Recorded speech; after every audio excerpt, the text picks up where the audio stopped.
Hello everyone, welcome to Study and Stuff, and today we are starting history of class 10th chapter 3 making of the global world।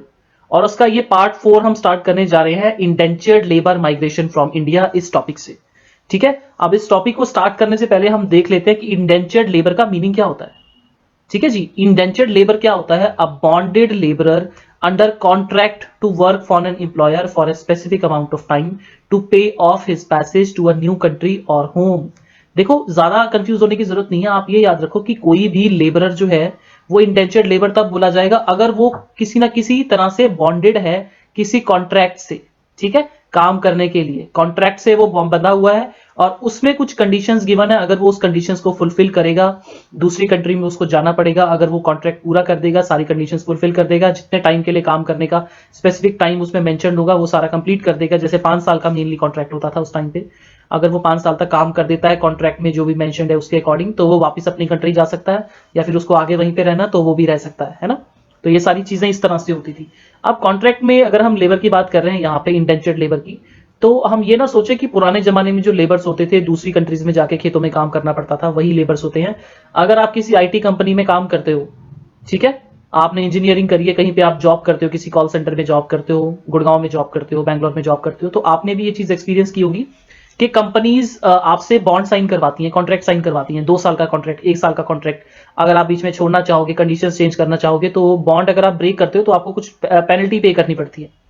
इस तरह के contract I hope बहुत सारे लोगों ने sign किए होंगे, आपके किसी बड़े ब्रदर सिस्टर्स ने साइन किए होंगे, तो आप उनसे जरूर पूछना इन चीजों के बारे में। तो ये मत सोचो कि बहुत पुराना कॉन्सेप्ट है, आज भी ये चीजें चल रही हैं, हम सबके साथ हो रही हैं आज भी चीजें। ठीक है जी। So the example of indentured labor migration from India also illustrates two-sided nature of the 19th century world। भाई जब आप ये लेबर वगैरह पढ़ोगे, आप इस चीज को पढ़ोगे एग्जाम्पल को, तो आपको पता चलेगा two sided nature of 19th century world. 19th century का जो टाइम था उसके टू साइडेड नेचर आपको नजर आएगा। एक साइड क्या हो रहा था? एक साइड तो फास्टर इकोनॉमिक ग्रोथ हो रही थी भाई, बहुत फास्ट ग्रोथ हो रही थी, बहुत सारे लोग रिच हो रहे थे, प्रॉस्पर उनकी लाइफ हो रही थी। किन की? यूरोपियंस की। दूसरी साइड कहीं ना कोई ग्रेट मिजरी फेस कर रहा था, सफर कर रहा था, उसकी लाइफ बहुत मिजरी से गुजर रही थी। हायर इनकम्स थी कुछ लोगों के लिए, हायर इनकम्स फॉर सम, कुछ लोग ज्यादा पैसे कमा रहे थे, एंड पॉवर्टी फॉर अदर्स। ठीक है जी, और बहुत सारे लोग पॉवर्टी फेस कर रहे थे। Technological advancements in some area, railways, telegraphs, ये सब चीजें हो रही थी कुछ जगह पे। और कुछ जगह पे क्या हो रहा था? New forms of coercion in others, मींस नए तरह के आपको एक्सप्लॉइट किए जाने के तरीके। ठीक है ना, ये सारी चीजें भी आ रही थी। अब ये कॉन्ट्रैक्ट्स वगैरह आएंगे, कॉन्ट्रैक्ट फार्मिंग आएगी, बहुत सारी चीजें आप देखोगे, तो ये भी कहीं ना कहीं क्या चीज है? ये भी कहीं ना कहीं न्यू मेथड्स हैं आपकी एक्सप्लॉइटेशन की। ठीक है ना जी।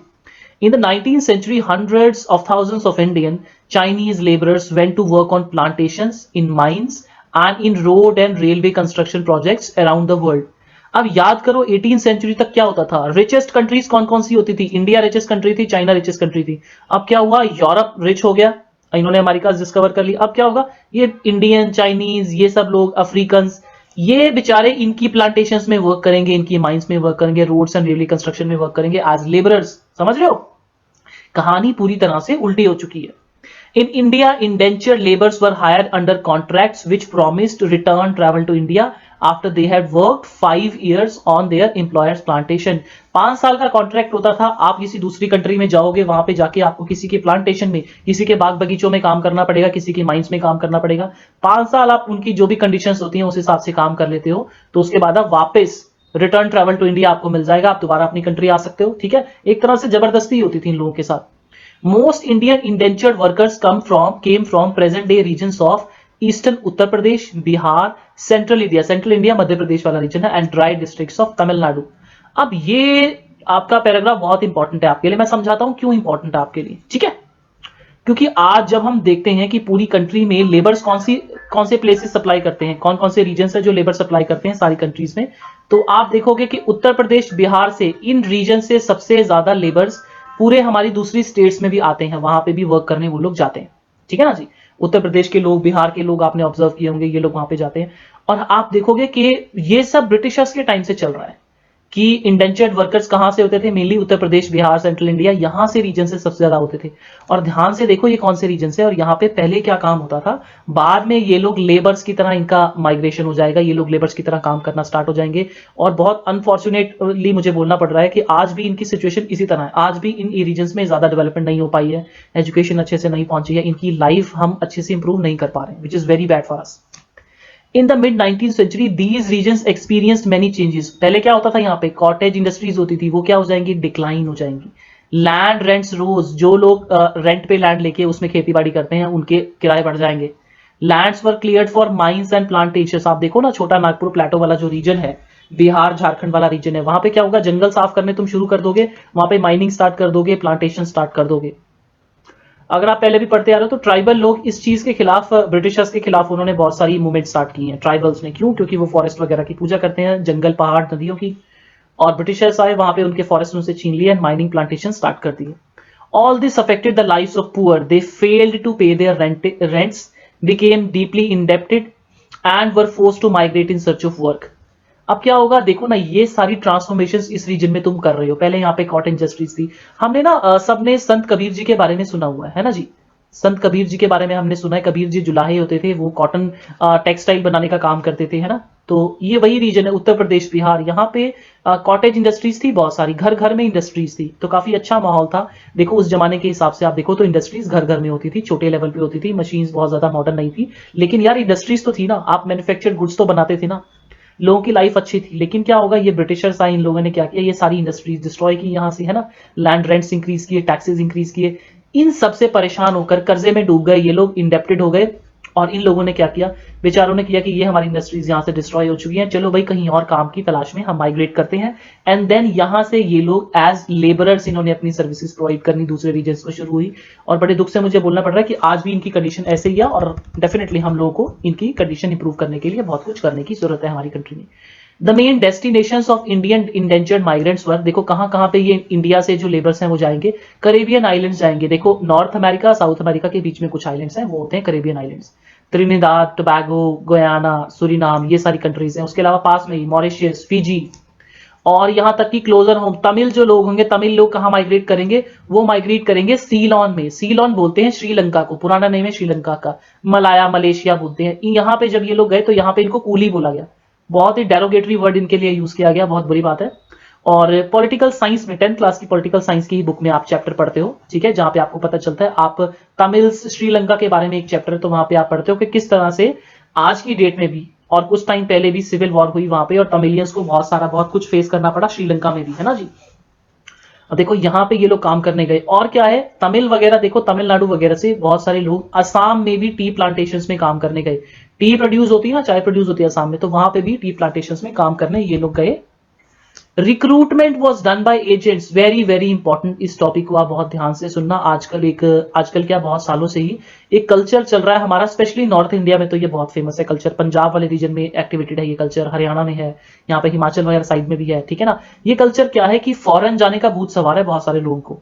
भाई कितने जाना, कनाडा जाना, है ना। तो कनाडा जाना चाहते हैं लोग, अमेरिका जाना चाहते हैं, ऑस्ट्रेलिया जाना चाहते हैं। आप वहां पे क्या करोगे, टैक्सी चलानी है, ट्राला चलाना है, या फिर काम कर लेंगे जी, मॉल में काम कर लेंगे, दुकान पे काम कर लेंगे। और ये सब झांसे देके कौन भेजता है आप लोगों को, अरे बड़ा अच्छा काम आपका वहां पे लगवा देंगे, अच्छी जॉब लगवा देंगे, आपने देना हमें 10 लाख रुपया और हम आपको अच्छी जॉब लगवा देंगे, बहुत पैसे कमाने लग जाओगे। एजेंट्स ये सारी चीजें करते हैं, एजेंट्स फुसलाते हैं और बहुत सारे लोगों से पैसे ठगते हैं, उनको कहीं भी दूसरी कंट्रीज भेज देते हैं, और बहुत सारी फ्रॉड भी होते हैं। तो इस स्टोरी को जो मैंने आपको अभी बताई है कि प्रेजेंट टाइम में आज भी एजेंट्स ऐसा करते हैं, उस स्टोरी को ध्यान में रख के आप इस टॉपिक को देखना, तब आपको ज्यादा अच्छे से समझ में आएगा। देखो अब ये जो इंडेंचर्ड लेबर्स हैं, इसके लिए रिक्रूटमेंट कौन करता था, एजेंट्स करते थे। इंप्लॉयर्स एजेंट्स को रखते थे और एजेंट्स को एक स्मॉल फी मिल जाती है, कमीशन मिल जाती है ये सब करने की। इसमें क्या होता है, many migrants agree to take up work hoping to escape poverty और oppression in their home villages. अब मैंने बताया ना आपको कि अभी हमने देखा कि यूपी बिहार में कंडीशन बहुत बुरी है, उनकी सिचुएशन बहुत डेरोगेटरी है, डेवस्टेटिंग उनकी सिचुएशन है। तो क्या हुआ, वो वैसे ही बहुत परेशान है, वो अपनी लाइफ बेटर चाहते हैं यार, और उसकी होप में वो एजेंट्स की बातों में आ जाएंगे कि हाँ जी 5 साल का कॉन्ट्रैक्ट है, तुमने जाना है, कहाँ पे काम करना है, बड़ी अच्छी लाइफ होगी वहां पे जाके, है ना। फॉल्स इन्फॉर्मेशन उनको प्रोवाइड की जाएगी माइग्रेंट्स को कि बहुत अच्छा होगा वहां पे, डेस्टिनेशन बताएंगे, अच्छी अच्छी फेमस कंट्रीज भेज देंगे आपको, और भेज देंगे किसी छोटी सी कंट्री में, वहां पे लेबर लगा देंगे। मोड ऑफ ट्रैवल ऐसा बोलेंगे, जहाज पे बिठा के भेज देंगे आपको, लेकिन भेज देंगे शिप के थ्रू, है ना, कुछ ऐसा हो जाएगा। नेचर ऑफ वर्क आपको बताएंगे कि हाँ आपको मॉल में लगवा देंगे, आपको बड़ी अच्छी जॉब दिलवा देंगे, हॉस्पिटल में, बैंक में आपको जॉब दिलवा देंगे। पता चल रहा वहां पे आप गाय भैंसे चार रहे हो जाके, तो ये भी दिक्कतें हो सकती हैं। लिविंग एंड वर्किंग कंडीशंस, ऐसा बोलेंगे कि बहुत अच्छी कंडीशंस होती हैं, बहुत अच्छे फ्लैट्स में तुम रहोगे। पता चल रहा है कि लेबर्स की तरह तुम 20-20, 30-30 लोग जो है एक ही बड़े बड़े रूम में बैठ रहे हो, एक साथ रह रहे हो। डिजीज फैला हुआ है, क्लीन वाटर नहीं तुम लोगों को मिलता, लाइफस्टाइल अच्छी नहीं है, हीटिंग अरेंजमेंट नहीं है, है ना। तो ये बहुत बुरे हाल हो सकते हैं। इस तरह की चीजें झूठ बोल के भेजा जाता है लोगों को बाहर। Often migrants were not even told that they were to embark on a long sea voyage, और बहुत सारे लोगों को इवन ये भी नहीं बताया जाता था कि तुम भाई समुद्र यात्रा कर रहे हो, समुद्र से जा रहे हो तुम। क्यों? क्योंकि पुराने टाइम में मानते थे ना कि अगर सब तुमने समुद्र पार किया तो तुम्हारा धर्म भ्रष्ट हो जाएगा, ऐसा भी मान्यताएं थी हमारे देश में। Sometimes agents even forcibly abducted less willing migrants। अब अगर लेकिन कोई अगर वर्कर जाना नहीं चाहता है तो ये एजेंट्स फोर्सिबली अबडक्ट कर लेते थे। अरे यार किडनैप कर लेते थे तुम, किडनैप किया बंदों को, उनको बॉक्स में पैक किया और तब भेज दिया। इस तरह की चीजें भी होती थी। 19th century indentured has been described as new system of slavery. एक नई तरह की स्लेवरी इसको बोला गया। ये जो इंडेंचर्ड फार्मिंग स्टार्ट हुई, आप देखो ना यहाँ पे इस फोटो में आप देख सकते हो इंडियन इंडेंचर्ड लेबरर्स इन कोकोआ प्लांटेशन। चॉकलेट बनती है जी कोकोआ से, तो कोकोआ प्लांटेशन त्रिनिदाद में इनसे काम करवाने। करेबियन आइलैंड है, ये आइलैंड कंट्री है। तो ये आप देख सकते हो किस तरह से यहाँ पे लोग काम कर रहे हैं। On arrival at plantations, laborers found conditions to be different from what they had imagined. Living and working conditions were harsh, बहुत tough harsh conditions होती थी जहां पे लोगों को काम करना पड़ता था। Plus they had few legal rights, लेकिन उनके पास legal rights भी बहुत कम थे। तो वहां की गवर्नमेंट अपने हिसाब से काम करवाएगी, तुम्हारे पास राइट्स बहुत कम हैं। इस पिक्चर में आप देख सकते हो, इस पिक्चर में आप लोगों को समझ में आएगा कि कितनी बुरी कंडीशन में लोग रहते थे। देखो जैसे जेल के कैदी होते हैं ना, उनको इस तरह से रखा जाता है, नंबर टैग पहनाए जाते हैं, इस तरह से उनको खड़ा किया जाता है चार्ट के आगे। तो इस तरह से देखो जैसे जेल के कैदियों को खड़ा किया जाता है, उस तरह से इंडेंचर्ड लेबर्स को खड़ा किया हुआ है उनकी फोटोग्राफ आइडेंटिफिकेशन के लिए। और जो इंप्लॉयर्स हैं उनके लिए कोई इंपॉर्टेंट नहीं है कि इस लेबर का नाम क्या है यार, इस लेबर का नाम क्या है, नहीं, उनके लिए ये नंबर इंपॉर्टेंट है। तुम सोच के देखो यार, तुमने लेबर्स को, तुमने यार ह्यूमन बींग्स को प्रोडक्ट की तरह बनाना स्टार्ट कर दिया है ना। But workers discover their own ways of surviving. लेकिन वर्कर्स भी धीरे धीरे सर्वाइव करना सीख जाएंगे, वो भी नए नए डिस्कवर कर लेंगे वेज कैसे अपने आप को आपने प्रोटेक्ट करना है। बहुत सारे लोग होंगे जो जंगलों में भाग जाएंगे, एस्केप्ड इनटू द वाइल्ड्स, जंगलों में भाग जाओगे। और बहुत सारे लोगों को पता था कि अगर हम पकड़े गए तो क्या होगा, सीवियर पनिशमेंट मिलेगी, बहुत खतरनाक पनिशमेंट भी हम लोगों को मिल सकती है। लेकिन फिर भी यार तुम रिस्क तो लेते हो ना, तुमने रिस्क लिया अपनी लाइफ को प्रोटेक्ट करने के लिए, है ना। Others develop new forms of individual and collective self expression। बहुत सारे दूसरे लोगों ने क्या किया, प्रोटेस्ट करना स्टार्ट किया। किस तरह से प्रोटेस्ट करोगे तुम, कल्चरल फॉर्म्स में प्रोटेक्ट करोगे, ठीक है ना। जैसे त्रिनिदाद में एनुअल मुहर्रम प्रोसेशन होता था। मुहर्रम में क्या होता है कि दुख मनाते हैं कुछ मुस्लिम ग्रुप्स होते हैं, ठीक है ना, तो वो एक जुलूस टाइप निकाला जाता है ना, तो एक प्रोसेशन टाइप निकाला जाता है वहां पे, वो एक मतलब दुखी फेस्टिवल इसको एक तरह से मानते हैं। उसको देखो मुस्लिम्स का फेस्टिवल है, लेकिन बहुत सारे हिंदूज दूसरे, देखो सारे all races and religions joint, बाकी सारे रिलीजन के लोग भी इसको ज्वाइन कर लेंगे। और वो कहीं ना कहीं इस इवेंट को जो उनके एम्प्लॉयर्स है उनके खिलाफ प्रोटेस्ट की तरह यूज करेंगे। Was transformed into a riotous carnival called Hosay. इसको होजे बोला जाता था इस प्रोटेस्ट को, तो ये वर्ड आपके लिए इंपॉर्टेंट है, होजे। 1 मार्क का क्वेश्चन यहां से फॉर्म हो सकता है। Similarly the protest religion of Rastafarianism. भाई बॉब मार्ले नाम का एक सिंगर था, ठीक है ना, वो भी बहुत फेमस पर्सन था जिसने ये रेस्टेफेरियन, ये जो एक प्रोटेस्ट मूवमेंट स्टार्ट हुई थी उसको वो सपोर्ट करता था। जमाइकन रेगे स्टार बॉब मार्ले, है ना जी।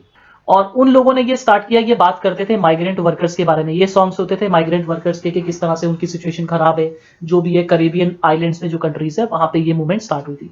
उसके अलावा एक और चीज स्टार्ट हुई, प्रोटेस्ट म्यूजिक स्टार्ट हो गया। Chutney music popular in Trinidad and Guyana, which was another creative contemporary expression of the post indentured experience। बहुत सारे लोग इंडेंचर्ड लेबर्स, उनका कॉन्ट्रैक्ट खत्म हो गया, उसके बाद भी इन्हीं कंट्रीज में रह जाते थे, वहीं के कल्चर के साथ मिक्सअप हो गए। और वो उनके बाद में उन्होंने सॉन्ग भी बनाया, म्यूजिक बनाया कि किस तरह से उनकी लाइफ वहां पे टफ होती थी, क्या उन्होंने प्रॉब्लम्स फेस की अपनी, है ना, उस चीज के बारे में ये म्यूजिक होता था। Forms of cultural fusion are part of making the global world. भाई कल्चरल फ्यूजन भी मेकिंग ऑफ ग्लोबल वर्ल्ड का पार्ट है। ग्लोबल वर्ल्ड आप कैसे बनाते हो, फ्यूजन हो गया है। जैसे हम आजकल क्या करते हैं, हम आजकल एक भाषा बोलते हैं हिंग्लिश। हिंग्लिश क्या है, हिंदी प्लस इंग्लिश का मिक्सचर है। अब जैसे मैं यहाँ पे बात कर रहा हूँ आपके साथ, ठीक है, तो मैं पूरी तरह से हिंदी भी नहीं बोल रहा हूँ, प्योर संस्कृताइज्ड हिंदी में आपके साथ नहीं बोल रहा हूँ, मैं पूरी तरह से इंग्लिश भी नहीं बोल रहा हूँ, मैं बाइलिंगुअल लैंग्वेज में आपसे बात कर रहा हूँ, मिक्स्ड लैंग्वेज में मैं आपसे बात कर रहा हूँ, ठीक है। तो ये भी कहीं ना कहीं फ्यूजन है किसी तरह का, है ना। तो ये भी आजकल चीजें स्टार्ट हो गई है। तो इसी तरह उन लोगों ने भी उस टाइम पे स्टार्ट किया। बाकी आप ऑब्जर्व करोगे मोस्ट इंडेंचर्ड वर्कर्स जो हैं वो अपना कॉन्ट्रैक्ट खत्म होने के बाद भी इन्हीं कंट्रीज में रुक जाएंगे, कुछ वापस आ जाएंगे, कुछ इन्हीं कंट्रीज में आके बस जाएंगे।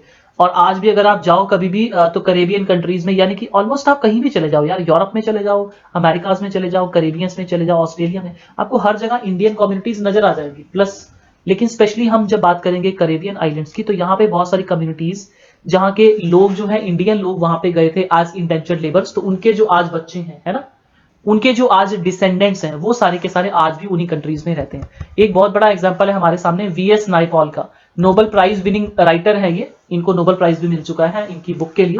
उस बुक का क्या नेम है आप जरूर उसको सर्च करो और कमेंट सेक्शन में आप उसको पोस्ट करना। उसके अलावा बहुत सारे वेस्ट इंडीज के क्रिकेटर्स हैं, शिव नारायण चंद्रपाल, राम नरेश सरवण। अब देखो ये है दूसरी कंट्रीज के लेकिन नाम इंडियंस है ना, क्योंकि इनके फोर फादर्स वहां पे इंडेंचर्ड लेबर्स की तरह गए थे और ये उन्हीं के डिसेंडेंट्स हैं, है ना, लेबर जो माइग्रेंट हुए थे इंडिया से।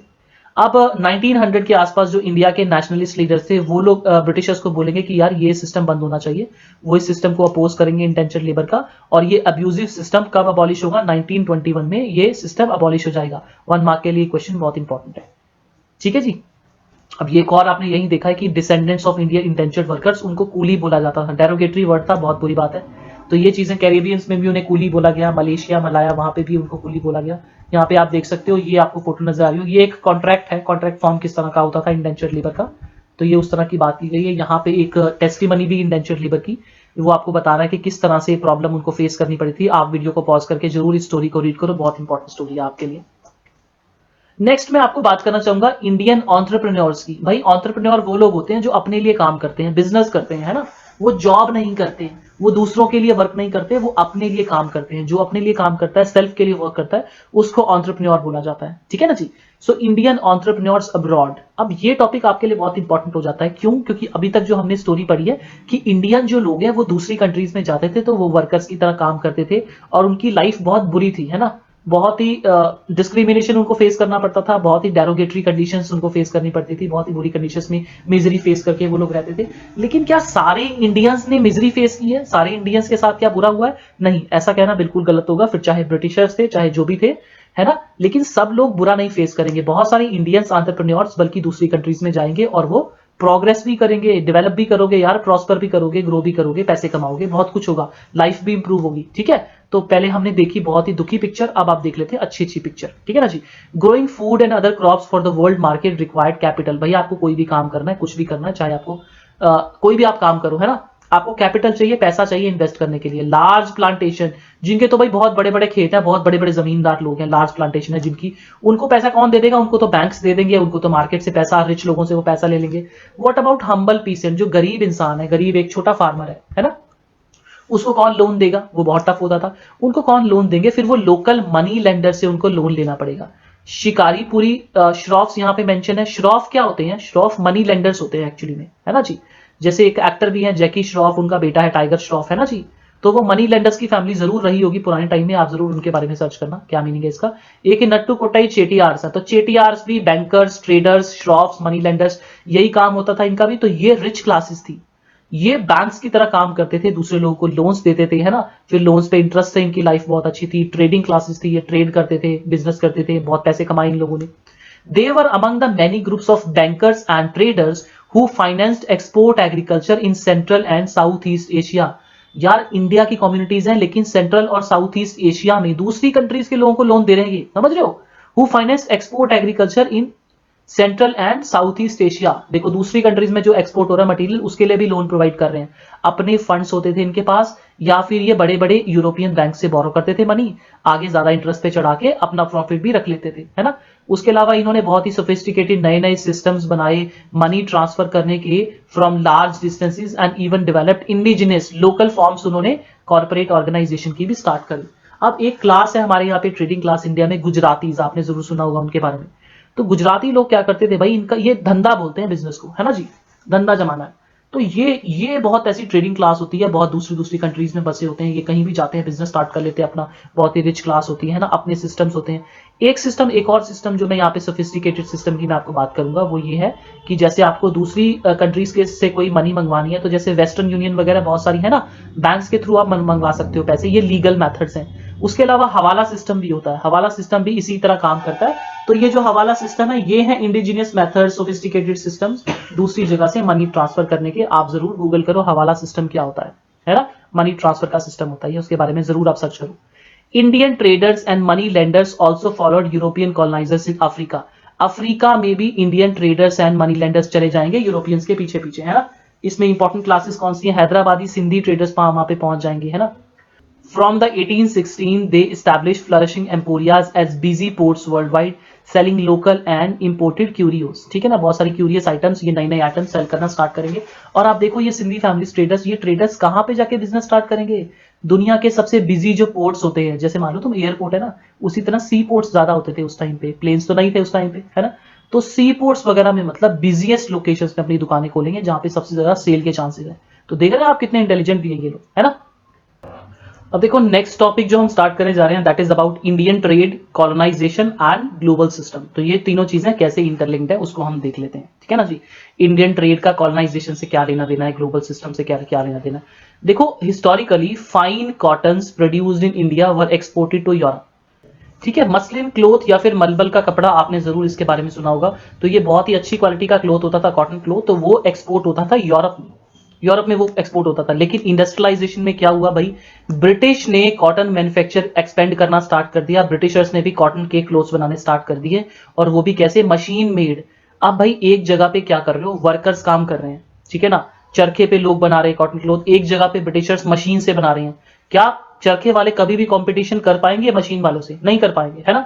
और आज आप देखो कि हम सब लोग क्या करते हैं, मेनली हम सब लोग मशीन मेड कपड़े ही पहनते हैं। आप कभी चरखे का बना हुआ हैंडमेड क्लोथ देखना और कभी मशीन मेड गुड्स देखना, बहुत फर्क होता है। हैंडमेड क्लोथ की क्वालिटी भी इतनी अच्छी नहीं लगती है, मशीन मेड की ज्यादा अच्छी लगती है। अगर इतनी सारी इंप्रूवमेंट ब्रिटिशर्स कर लेंगे तो क्या इंडियंस का ट्रेड ज्यादा होगा? अब नहीं होगा, फर्क पड़ेगा डेफिनेटली, है ना। तो ब्रिटिश कॉटन मैन्युफैक्चर तो है वो एक्सपेंड करेंगे, और इंडस्ट्रियली जो इंडस्ट्रियलिस्ट हैं वो प्रेशराइज करेंगे अपनी ब्रिटिश गवर्नमेंट को कि आप रिस्ट्रिक्ट कर दो कॉटन इंपोर्ट। इंपोर्ट का मतलब होता है कि दूसरी कंट्री से सामान हमारी कंट्री में आ रहा है। तो ब्रिटेन के जो कॉटन बनाने वाले लोग हैं वो बोलेंगे अपनी गवर्नमेंट को कि आप इंडिया का क्लोथ मत आने दो हमारी कंट्री में, ठीक है।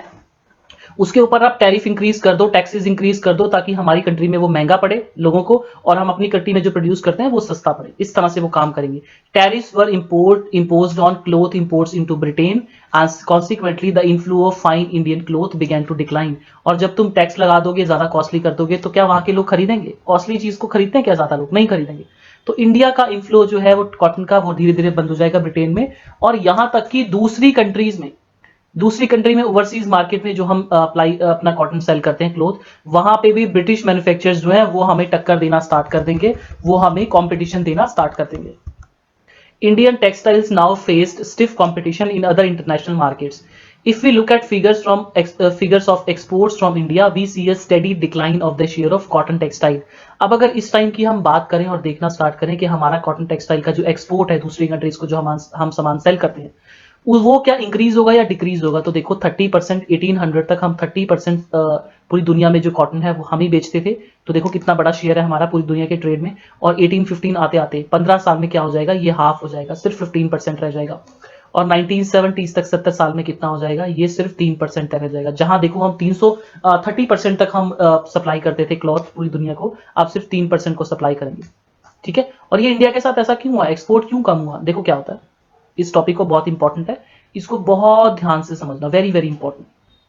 ये टॉपिक आप पढ़ोगे तो हिस्ट्री का टॉपिक भी समझ में आएगा, और आज जो हमारी कंट्री ग्रो नहीं कर रही है, आज भी हमारी कंट्री यही सेम प्रोसेस में फंसी हुई है, हम उसको भी स्टडी करने की कोशिश करते हैं। Why exports of manufacturers declined rapidly, export of raw materials increase equally fast. क्या हुआ इस टाइम पे, क्या हुआ ब्रिटिशर्स की पॉलिसीज की वजह से इंडिया के मैन्युफैक्चर्ड गुड्स पूरी तरह से, जो हम क्लोथ बना के बेचते थे पूरी दुनिया को, है ना, हम क्लोथ बना के बेचेंगे तो महंगा बिकेगा ना।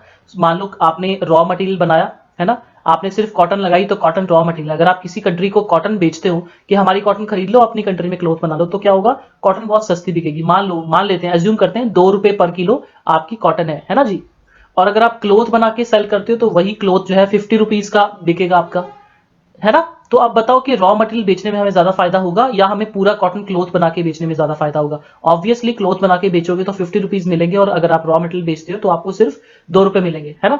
तो बेनिफिट है मैन्युफैक्चर्ड गुड्स बनाने में। लेकिन ब्रिटिशर्स की पॉलिसीज के कारण क्या होगा, मैन्युफैक्चर्ड गुड्स की डिक्लाइन होगी और रॉ मटेरियल हम लोग बेचना स्टार्ट कर देंगे, क्योंकि ब्रिटिशर्स ने इसी तरह से पॉलिसीज बनाई थी कि हमारी कंट्री से हम लोग कॉटन उनको प्रोवाइड करें और वो अपनी कंट्री की मिल्स में काम करना स्टार्ट करें और वहां पे क्लोथ बनाएं।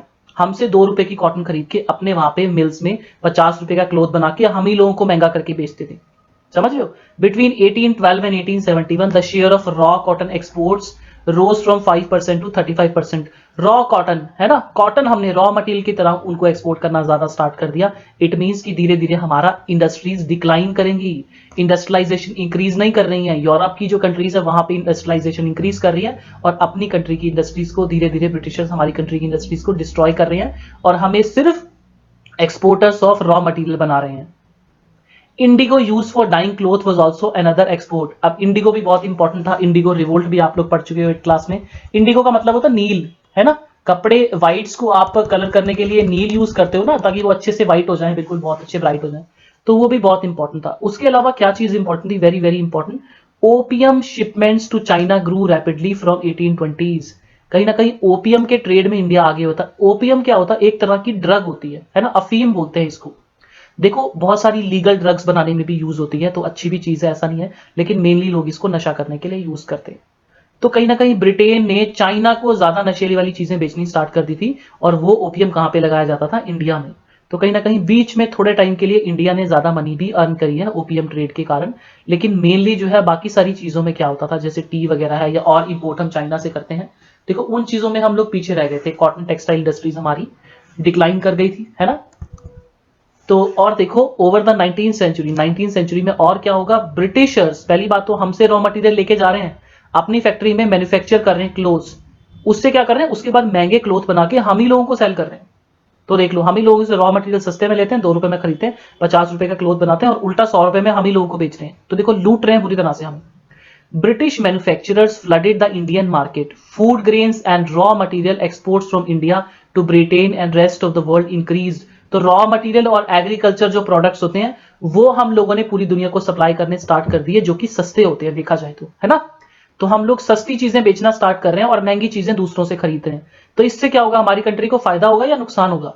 अब अगर हम 100 रुपए की चीज दूसरी कंट्री से खरीद रहे हैं और उनको 2 रुपए की बेच रहे हैं, तो ज्यादा नुकसान किसको हो रहा है, हमारी कंट्री का हो रहा है ना। लेकिन फायदा किनका हो रहा है, ये ब्रिटिश वगैरह इन कंट्रीज का ज्यादा फायदा हो रहा है, समझ रहे आप। तो इस तरह से कहीं ना कहीं पूरी प्लानिंग के तहत ब्रिटिशर्स ने हमारी कंट्रीज को, हमारी कंट्री की इंडस्ट्रीज को डिस्ट्रॉय किया, हम लोगों को बहुत जम के लूटा भी है। ठीक है, वेरी वेरी इंपॉर्टेंट। अब आप देखो ना, value of British exports to India was much higher than the value of British imports. British हम लोगों से सस्ता सामान खरीदते थे। ब्रिटिशर्स को जो हम लोग एक्सपोर्ट करते हैं, यानी कि ब्रिटिशर्स के लिए जो इंपोर्ट है, हमारी कंट्री से जो लोग ब्रिटिशर्स का सामान खरीदते हैं वो सस्ते होते थे, उसकी वैल्यू कैसी थी, कम थी। लेकिन जो ब्रिटिश हम लोगों को बेचते थे उसकी वैल्यू क्या होती थी, ज्यादा होती थी। ठीक है, इट मींस ब्रिटिशर्स हम लोगों को महंगा सामान बेचते थे, हम लोगों से सामान सस्ते में खरीदते थे। इस तरह से क्या होता था, Britain had a trade surplus with India. देखो ट्रेड सरप्लस का मतलब क्या होता है ना, यहाँ पे हम बात कर लेते हैं ट्रेड सरप्लस की। दूसरी कंट्रीज से आप जो सामान खरीदते हो, एक्सपोर्ट्स कैसे हैं, एक्सपोर्ट्स हाई हैं, आप ज्यादा सामान बेच रहे हो दूसरी कंट्रीज को। और दूसरी कंट्रीज से आप जो सामान खरीद रहे हो, जो आपके इंपोर्ट्स हैं, वो कैसे हैं, इंपोर्ट्स कम है आपके, ठीक है ना, इंपोर्ट्स कम है, एक्सपोर्ट ज्यादा है। तो जब ऐसा होगा किसी कंट्री में, तो वहां पे क्या होगा, ट्रेड सरप्लस होगा। एक होता है ट्रेड डेफिसिट, ठीक है ना जी, ट्रेड डेफिसिट होता है। ट्रेड डेफिसिट में क्या होता है, ट्रेड डेफिसिट में एक्सपोर्ट आपका कम हो जाता है और इंपोर्ट ज्यादा हो जाते हैं। मान लो हमारी कंट्री यूएस के साथ क्या करती है, अमेरिका के साथ, अमेरिकन हम लोगों से ज्यादा सामान खरीदते हैं और हम उनसे कम सामान खरीदते हैं। तो फायदा किसका है, हमारा सामान ज्यादा बिकेगा तो ज्यादा पैसे हमें आएंगे ना। तो हम लोगों का उनके साथ ट्रेड सरप्लस है। लेकिन चाइना के साथ क्या है, चाइना का सामान हम ज्यादा खरीदते हैं, उनको हम कम सामान सेल करते हैं। चाइना के साथ हमारा ट्रेड डेफिसिट में, ठीक है, इकोनॉमिक्स की टर्म्स है। इसको आप वीडियो को पॉज करो, दोबारा से बैक में जाके इनको आप समझो। British use this surplus to balance its trade deficit with other countries, ठीक है ना जी। तो ये एक सिस्टम होता है, इसको आप क्या बोलते हो, multilateral settlement system. Multilateral settlement system क्या होता है कि हर चीज को बैलेंस करने की कोशिश करता है, ट्रेड को बैलेंस करने की कोशिश करता है। अब देखो ना, मान लो कि कोई सब्जी वाला है, ठीक है, वो टमाटर थोड़े सस्ते बेच देता है, टमाटर उसको 10 रुपए के पड़े हैं, वो 20 रुपए के बेच रहा है, उसको 100% प्रॉफिट है उसमें। और लेकिन मूली है उसके पास, तो मूली वो 10 रुपए की खरीदता है, 12 रुपए की बेच देता है, तो उसको बहुत ज्यादा प्रॉफिट तो नहीं होता, है ना। लेकिन क्या होता है कि एक चीज से ज्यादा प्रॉफिट हो रहा है, एक जगह पे कम प्रॉफिट हो रहा है या फिर नुकसान भी हो रहा है, तो वो बैलेंस आउट हो जाता है कहीं ना कहीं, अगर एक जगह से आप चीज काफी कॉस्टली बेच रहे हो। समझ में आ रहा। तो ये ही मल्टीलैटरल सिस्टम होता है आपका। इसमें आप क्या करते हो, देखो, it allows one country's deficit with another country to be settled by its surplus with third country. एक कंट्री का दूसरी कंट्री के साथ ट्रेड कैसा है, बहुत कम है, घाटे में चल रहे हैं, लेकिन थर्ड कंट्री के साथ सरप्लस है, फायदे में है, तो वहां से वो बैलेंस आउट हो जाती हैं चीजें, नुकसान ज्यादा नहीं होता फिर। By helping Britain balance its deficit, India placed India played a crucial role in the 19th century, है ना जी। तो 19th सेंचुरी में क्या हुआ कि ब्रिटेन को हमारी कंट्री ने बहुत हेल्प की ज्यादा फायदा करने में, ज्यादा पैसे कमाने में। आप देख सकते हो हमने ये सारी चीज डिस्कस कर ली है ना जी। And Britain's trade surplus in India also help pay so called home charges. देखो होम चार्जेस क्या होते थे, ब्रिटिशर्स ऐसा बोलते थे कि हम यहाँ पे क्या कर रहे हैं, ब्रिटेन के लोग यहाँ पे आ रहे हैं, आप लोगों की डेवलपमेंट कर रहे हैं, आपके यहाँ पे हम ट्रेन वगैरह स्टार्ट कर रहे हैं, है ना, ये इतनी सारी डेवलपमेंट कर रहे हैं, तो कुछ मनी हमारे जो ब्रिटिश लोग यहाँ पे इंडिया में डेवलपमेंट कर रहे हैं, यहाँ पे आके जॉब कर रहे हैं, तो वो अपनी कंट्री में भी सेंड करेंगे। मान लो कोई ब्रिटिश ऑफिसर इंडिया में जॉब कर रहा है, उसकी वाइफ है, उसकी फैमिली ब्रिटेन में रह रही है, तो वो अपने घर पे भी कुछ पैसे भेजेगा ना उनके लिए, है ना, यहाँ से कमाएगा वहां पे भेजेगा, तो वो उसको होम चार्जेस बोलते थे। ऐसा बोलते थे ब्रिटिशर्स कि हम लोग अपनी आपकी कंट्री को डेवलप कर रहे हैं, तो कुछ पैसे हम अपनी कंट्री भी सेंड करेंगे। Which included private remittances home by British officials and traders. Trade यहाँ पे करो, ब्रिटिश ऑफिसर्स यहाँ पे जॉब करेंगे, अपनी कंट्री में पैसे भेजेंगे, अपनी कंट्री को डेवलप करेंगे यहाँ से पैसे कमा के। Interest payments on India's external debt and pensions of British officials in India. देखो ऑफिसर्स ब्रिटिश के हैं, ब्रिटेन के हैं, इंडिया में काम करेंगे तो उनकी सैलरी इंडिया को देनी पड़ेगी, पेंशन भी इंडिया देगा। इस तरह से वो इंडिया को लूटते भी बहुत थे। इंडिया के नाम पे दूसरी कंट्री से लोन लेते थे, अपनी कंट्री को डेवलप करते थे, इंडिया उनके लोन उतारता था। तो इस तरह से भी बहुत सारा नुकसान हुआ है हमारा इस 19th सेंचुरी में, ठीक है जी। तो यहाँ पे आपका 4th पार्ट हम फिनिश करते हैं और मिलते हैं आपको 5th पार्ट में नेक्स्ट टॉपिक के साथ, that is the inter war economy. तब तक के लिए take care and bye bye. Subscribe कीजिए हमारे चैनल को और नए नोटिफिकेशंस पाने के लिए बेल आइकन को प्रेस कर दीजिए।